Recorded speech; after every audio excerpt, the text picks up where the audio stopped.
그의 길 교회 김영배 목사입니다. 오늘은 이토록 만날 만한 예수 시리즈의 드디어 마지막 시간입니다. 마지막으로 십자가 위에 달렸던 예수님과 함께 달렸던 두 행악자를 살펴보도록 하겠습니다. 우리가 잘 알고 있는 것처럼 예수님께서 십자가에 달려 돌아가실 때 그날 예수님 곁에 좌우편에 두 사형수가 더 매달려 있었습니다. 이 두 사형수는 대체 무슨 죄를 지었길래 무슨 죄목으로 그날 예수님과 함께 처형을 당하게 되었을까요? 마태복음과 마가복음을 보면 이 두 사람을 레스테스라고 기록을 하고 있습니다. 이 레스테스라는 단어는 물론 일반적으로 강도나 도적, 도둑을 가리키기도 하는 단어지만 좀 더 구체적으로 좀 더 특정을 해서 혁명가, 폭도를 가리키는 단어이기도 합니다. 그러니까 레스테스는 정치범을 뜻하는 거죠. 로마의 압제에 대항해서 칼을 뽑아 들었던 말하자면 이스라엘의 독립투사들이었습니다. 이스라엘 백성들은 그렇기 때문에 대체적으로 이 레스테스들을 존경했어요. 그리고 자기들 스스로도 굉장히 자기의 삶이나 자기의 정치적인 생각에 대해서 자부심이 있었습니다. 굉장한 확신범들이었어요. 그러니까 이 사람들은 이렇게 생각하는 거죠. 지금 로마 치하에서 우리 이스라엘 백성들이 살고 있는데 이 우상 숭배의 이 제국의 치하에서 살면서 우리가 달리 어떤 삶의 방식을 취할 수가 있는가? 마땅히 당연히 폭력을 써서라도 칼을 뽑아 들어서라도 저 우상 숭배적인 로마 제국을 몰아내고 거룩한 하나님의 나라를 회복해야지. 이렇게 확신을 가지고 살고 있었던 그런 강철 같은 신념의 사람들이었습니다. 그렇기 때문에 이 두 사형수가 처음에 그렇게 예수님이 싫었던 것입니다. 이 두 사람이 보기에 예수님이 어떤 사람입니까? 예수님은 굉장한 능력자잖아요. 이게 능력도 보통 능력입니까? 정말 보통 사람이라면 생각할 수도 없는, 상상할 수도 없는 그런 능력을 가진 사람이 예수님이었잖아요. 당시에 최고의 의술과 약들로 고칠 수 없는 불치병들을 말씀 한마디로 고쳐버리고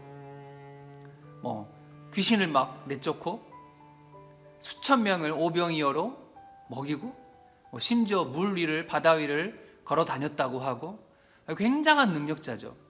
그런데 이런 능력자가 이 초능력자가 자기의 그 굉장한 능력을 써보지를 않는 겁니다. 이런 능력을 마땅히 로마 제국을 무너뜨리고 이스라엘 백성들을 해방시키는 데 써야 되는데 하나님 나라를 회복시키는 데 써야 되는데 쓰지 않는 거예요. 예수님이 전혀 쓰지 않고 너무나 허망하게 너무나 무력하게 체포돼서 지금 십자가에서 달려 죽어가고 있는 거죠. 그게 너무나 보기가 싫었던 것입니다. 그래서 이 두 사형수가 그렇게 너무 화가 나기 때문에 처음에 예수님을 함께 욕했던 것입니다. 그랬는데 처음에 그렇게 함께 예수님을 욕했던 두 사람 중에 한 명이 갑자기 극적으로 변하게 된 것이죠.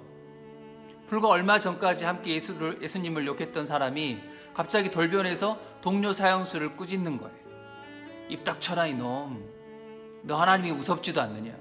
우리야 마땅히 죽을 죄를 지었기 때문에 이렇게 죽는 거지만 내가 보니 이분께는 아무 죄가 없다.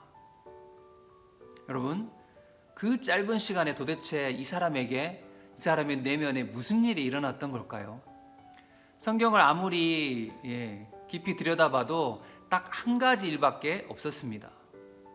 이 두 사형수 중에 변화하게 된 이 다른 한 사형수, 이 사형수에게 딱 한 가지 일밖에 없었어요. 이 사람이 예수님께서 이렇게 말씀하시는 것을 보고 들은 거죠. 하나님, 저들을 용서해 주십시오. 저들은 지금 자기가 하는 일을 알지 못합니다. 네, 예수님께서 이 말씀하시는 것을 보고 들은 것밖에 없어요. 딱 그것밖에 없어요. 여러분, 무엇입니까?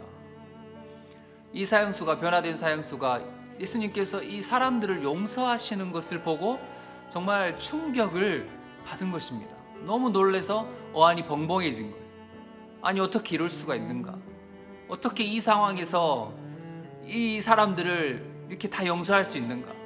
자기를 십자가에 달아놓고 못 박아 죽이려고 하고 있고, 욕하고 침뱉고 조롱하고 있는, 말하자면 정말 철천지 원수들인데, 저 원수들을 시간이 지나지도 않았어요.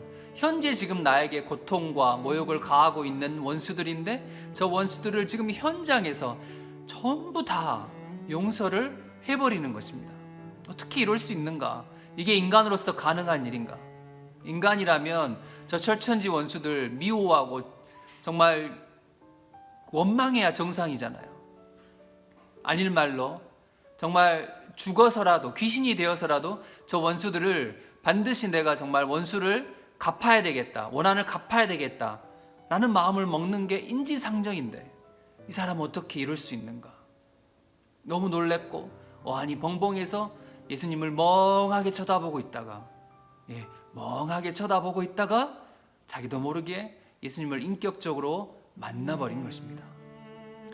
여러분, 이 사람은요, 그야말로 죽기 직전에 예수님을 만났습니다. 정말로 인생의 마지막 순간에 예수님을 만났습니다. 여러분, 제가 이 시간에 여러분께 질문을 한 가지 던져보고 싶습니다. 여러분, 지금 이 사형수는요, 행운일까요? 불운일까요? 행운입니까? 불운입니까? 죽기 직전이라도 예수님을 만났으니까 정말로 지옥 가기 전에 구사일생으로 천국행 열차로 갈아타게 됐으니까 행운일까요? 행운이 맞습니다. 네, 행운이 맞아요. 이 사람 본인도 스스로 분명히 그렇게 생각을 했을 것입니다. 너무 다행이다, 너무 감사하다, 죽기 직전에라도 예수님을 만나게 돼서 너무 감사하다.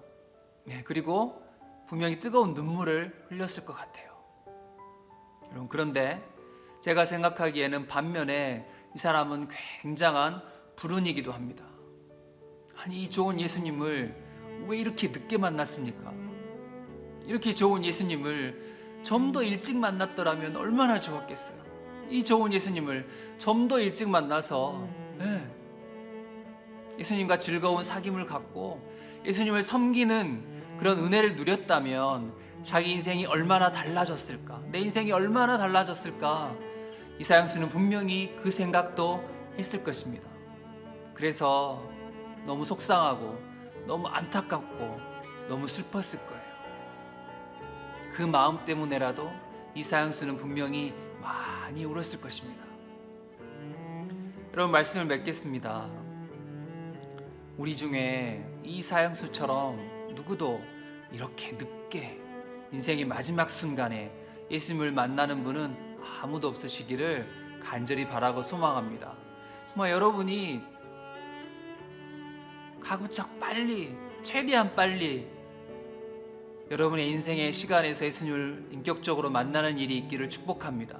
빨리 예수님을 만나서 좀 더 많은 시간 예수님과 즐거운 교제 시간을 갖고 좀 더 많은 인생의 기회, 좀 더 많은 인생의 시간과 자원을 활용해서 예수님을, 하나님 나라를 섬기는 그런 인생의 복이 있으시기를 간절히 바라고 소망합니다.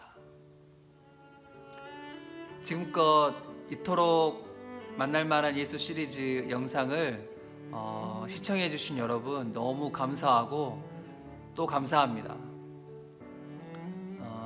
앞으로 어떤 영상으로 또 여러분을 찾아뵙게 될지는 모르겠지만 어쨌든 하나님의 말씀을 가지고 여러분과 계속해서 소통하는 시간을 가지려고 합니다. 여러분 감사하고요. 예수님을 꼭 만나셔서 복된 인생 되시기를 여러분 정말 하나님의 이름으로 축복합니다.